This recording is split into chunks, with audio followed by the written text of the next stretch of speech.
आमचे अध्यक्ष प्रमुख पाहुणे, व्यासपीठावर उपस्थित असलेले सर्व येवळगावचे प्रतिष्ठित नागरिक आणि सासा गावकरी, त्यानंतर गणेशनाथ विद्यालयाचे सर्व शिक्षक वृंद आणि या ठिकाणी अगदी 100% गुण उत्तीर्ण होणारे आदर्श विद्यार्थी, सर्वांना सर्वप्रथम नमस्कार. आणि ॲडव्होकेट साहेबांची भेट आमची सतत व्हायची, पण ते चाचांच्या स्टेटसवर आणि त्यांच्या प्रत्यक्ष भेटीचा योग एवढ्या लवकर येईल असं वाटलं नव्हतं. तोही केवळ चाचांमुळे झाला. बाळांनो, तुम्ही एवढे चांगले गुण घेऊन उत्तीर्ण झाला आहात, पण हे सर्व गुणामुळे झालं त्याची जाणीव सुद्धा ठेवा. कितीही आकाशात उंच उडालं तरी आपले पाय सुद्धा जमिनीवर असले पाहिजेत आणि अडचणी तर येणारच नाही. आपली मुश्किलों से कहतो की मेरा खुदा बडा है, मुश्किलें बडी नाही आहे, मेरा खुदा बडा है. आणि मग असंच तुम्ही यश तर मिळवणारच आहात. तुम्हाला गुण तर चांगले पडलेलेच आहेत, असंच तुम्ही अभ्यास करत राहणार आहात. पण हे करत असताना आपली संगत चांगली कशी राहील, आपल्याला मित्र परिवार भेटणार आहे. आतापर्यंत तुम्ही आईवडिलांच्या क्षेत्रात एखाद्याच आहात, इथून पुढे तुम्ही बाहेर पडणार आहात. कुठले कुठले कॉलेज भेटतील तुम्हाला, कुठे पुढे तरी नंबर लागेल, कुठे बाहेर राहावे लागेल. त्यावेळेस मात्र आपल्या मित्रांची संगत अगदी अगदी पारखून मित्र निवडा. कारण आताच साहेबांनी सांगितलं की कुणी नॉनव्हेज खाणारे, कुणी काय ड्रिंक करणारे, असे तसे मित्र, आणि ते त्यांच्या सवयी आपल्याला लागायला वेळ लागत नाही. अशा आपल्या सवयी मात्र बिघडू नका. आणि एक मात्र लक्षात ठेवा की संगत जर चांगली असेल तर त्याचा परिणाम कसा होतो. एकदा तुकाराम महाराजांना काही चोरांनी पकडलं आणि म्हणाले चला आमच्यासोबत चोरी करायला. ते म्हणजे मला काही जमणार नाही. नाही नाही म्हणजे आमच्यासोबत तुम्ही यावंच लागेल. त्यांना अगदी फटफट ओढत नेलं आणि चोरी करायला घेऊन गेले. आणि त्यांना एका राजाच्या घरी छतावरून छिद्र करून त्यांना खाली सोडलं आणि त्यांना सांगितलं की घरातल्या ज्या ज्या काही जड वस्तू आहेत त्या सगळ्या आम्ही वरून दोरी सोडणार आहोत, या दोरीला बांधा आणि आम्ही दोरीवर ओढून घेतो, त्या वस्तू आम्हाला सगळ्या जड वस्तू घरातल्या घ्या. तुकाराम महाराजांनी काय बांधलं, त्याला पहिल्यांदा जातं बांधलं, नंतर उखळ बांधलं.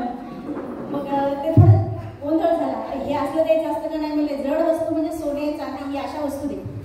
आणि मग सोने चांदी अशा वस्तू शोध करण्यात एवढ्या सगळ्या गोंधळामध्ये तो राजा जागा झाला, शिपाई वगैरे जागे झाले.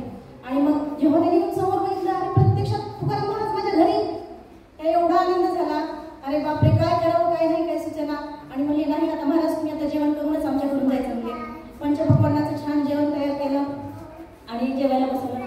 महाराज म्हणजे अरे मी एकटं नाही, माझ्यासोबत दुसरे लोक आहेत, मग त्यांनाही बोलवा. मग सर्वांना मस्त जेवण वाढलं. सगळ्यांनी ते पंचपक्वान्नाच्या जेवणाचा आस्वाद घेतला. आणि मग जात असताना त्या राजाने काय केलं, अतिथी देवो भव आपली परंपरा, थोड्याशा मोहरा आणल्या आणि ते तुकाराम महाराजांना देव केल्या.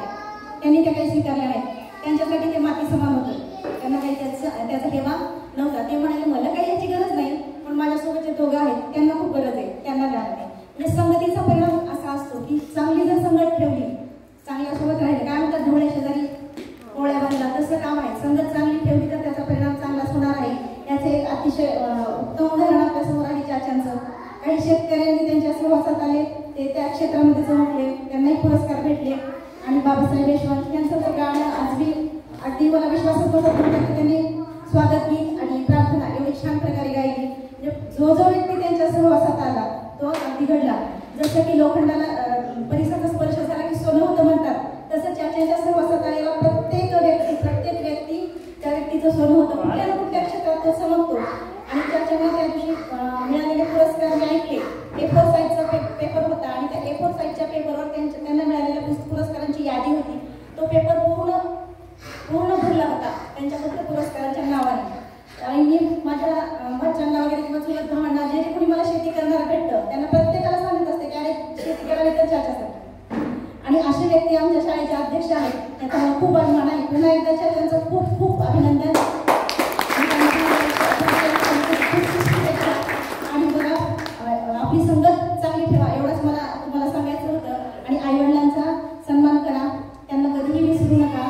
आणि त्यांनी जरी समजा आज काही तुम्हाला कठोर शब्द बोलत असते, आईवडिलांनी कठोर बोललंच पाहिजे. मुलांना चांगल्या सवयी लावायच्या असतील तर आईवडिलांनी पुढे योग्य मार्गदर्शन करण्यासाठी काही वेळेला त्यांना कठोर बोलावं लागतं. पण औषधं कशी असतात, औषधाची चव कधी गोड खूप चांगली असते का,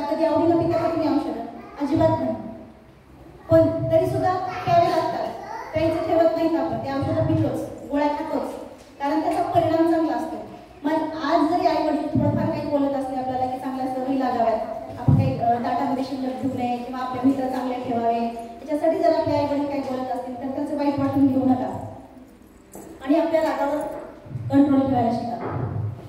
रागावर कंट्रोल न ठेवल्यामुळे खूप वाईट परिणाम होतात आणि आजकालची पिढी असं म्हणजे संयम नाही आजकालच्या पिढीकडे. त्यामुळे काय होईल, मित्रांची संगत जर चांगली नाही भेटली तर तो कोणत्या टोकाला घेऊन जातो. याचं एक उत्तम उदाहरण मी माझ्या डोळ्यासमोर पाहत आहे. आमच्या घराशेजारची एक व्यक्ती आहे, म्हणजे एक स्त्री आहे, तर ती काय करते, सध्या 2-4 घरी स्वयंपाकाला जाते आणि ते पैसे कमवून आणून काय करते त्या पैशाचं, तर ते पैसे मुलाला जेलमधून सोडवण्यासाठी ते वकिलाला देते. अशी वेळ आपल्या आई वडिलांवर अशी चुकूनही येऊ नये.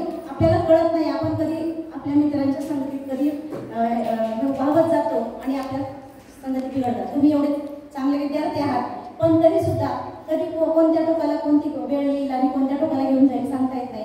रागावर नियंत्रण ठेवायला शिका आणि मित्र मात्र पारखून करा, योग्य पारख करा.